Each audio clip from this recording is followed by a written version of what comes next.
Hi hand readers, in this video I'm talking about the air hand-shape type, which is in fact perhaps the least common of the various hand-shape types. There are four altogether. The earth hand-shape has a square palm with short fingers in relation to the length of the palm. The water palm has an oblong palm with long fingers. The fire hand has an oblong palm with short fingers in relation to the palm. And today's topic, the air-shaped hand, which has a square palm with long fingers. And of course, working with the 5-element system of how to read hands. And what we do with that basic archetype, that basic air-shaped hand, is we then break it down into the earth level of the air-shaped hand, the water level of the air-shaped hand, and so on through the elements, which gives us a deeper understanding of how the archetype interfaces with their world. An archetype is, well, I'll share my most favorite definition. It's a collectively inherited unconscious idea, pattern of thought, image or model that is universally present in our individual psyches. And my name is Jennifer. If you don't know me, I'm based in Johannesburg. I've been reading hands and teaching about palmistry and chirology for almost 30 years. Next year will in fact be my 30th year officially. And I'm delighted to share that I'm still inspired. When I see a set of handprints, I just get so absorbed and curious about what goes on in that realm, in that amazing cosmos of what we see in each other's palms. And my big motivation really is to encourage more people to read hands. The air element governs thought, and in nature, air exhibits certain principles such as expansiveness, pervasiveness, detachment, theory, perspective, and an array of others. And we map these qualities over onto the archetypal air person, and we see they are probably very analytical. Perhaps they dwell in the realm of the intellect. They like to have a clear perspective on things.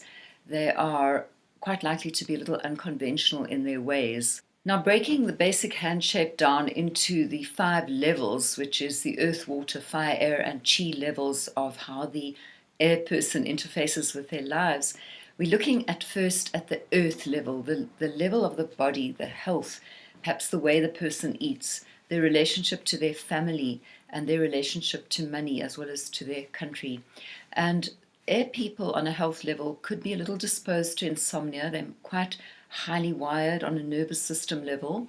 They are possibly likely to have respiratory problems because, of course, air governs the respiratory system.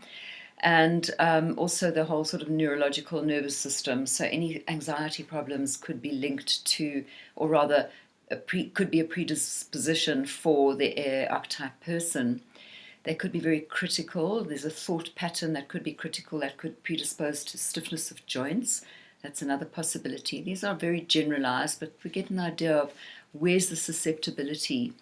When it comes to their food, they are quite likely to forget to eat, or they busy themselves with an arsenal of nutritional aids, juices, raw, vegan, things like that. There's a lot of analytical inquiry and this, because air people are motivated by the search for understanding, and that maps over into all areas of their life. When it comes to the family, let's say family functions are endured rather than adored, and they are possibly the least materialistic of the various archetypes. On the water level, the emotional and relating level of the air hand-shape archetype person, we map over the concept of air being closest to space. And that is a clue, really, as to the air person's non-committalness. It will be that much harder for the air person to deal with close intimacy. So it's quite hard, perhaps, to be with a very strong air archetype person. With an air archetype person who's very dominant air, feelings are rationalized, intellectualized, and made light. And there could be an element of detachment to the point of alienation even. So it's a case of their really needing independence to such a degree that there is no intimacy at all. When it comes to sexuality, air-type people have a strong visual orientation. And if you look at the voyeur, the person who watches without actually having any intimate participation, this epitomizes air gone rampant. It's as if there's so much excess air that they become alienated, they become isolated, and intimacy threatens to such a degree. that the only way they can have any kind of sexual activity is through watching. I hope this is making sense so far. Please comment below if there's anything you'd like me to deepen into. If you have any particular requests, I'm welcoming your participation.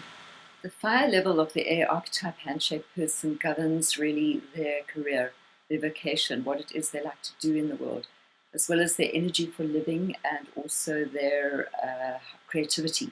So air people, the classic, as I referred to a little earlier, it would be the absent-minded professor, the person who wanders the corridors of universities and educational institutions, forgets to brush their teeth, forgets to eat, one sock different from the other, the typical classic sort of frame that one can imagine, the airhead, the space cadet, all these words that we use, these colloquialisms that we use to describe the air person. But their work would be to do with media, research, information, communication, IT, and an array of anything that has to do with carrying the message of information or deepening into knowledge. People with air handshake types on the fire level, which has very much to do, as I've mentioned, with their career, might also, because of their need for variety, they make very good authors. They have that ability to research and investigate and then strategically put it all together. So literature is a strong possibility in terms of career. On the air level of the air-shaped handed person, it's all about how they think and how they communicate and what their mental acuity is like. And of course, air added to air would increase the likelihood of the person being very theoretical, very analytical, into research, very much wanting to investigate, to study, to learn, and to permeate to the essence of any matter.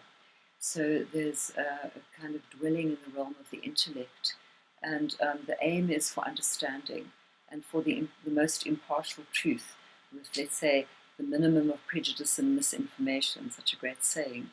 And some air people, as I said, are quite outgoing in the world, others are more solitary in disposition, but really there's always going to be some element of a broad-mindedness, like an alertness in the person in terms of loving information. Coming now to the chi level, the religious and spiritual area of the air archetype person's life, they have this rather intellectual approach. They are motivated by the quest for understanding. So theirs will be a curiosity that has a philosophy involved. Buddhism, for example, might beckon. Metaphysics might intrigue. They're not likely to follow the Father and the Father's Father without curiosity and thinking and analysis involved in the way that they pray or the way that they devote. I've now presented the 4 basic handshake archetypes in the most simplistic possible way. There is so much more to learn, and I invite you to contact me. Perhaps we could journey together and I can help you in your study of hand reading. Thanks for watching and listening, and next week I'll be talking about the 4 different types of skin texture.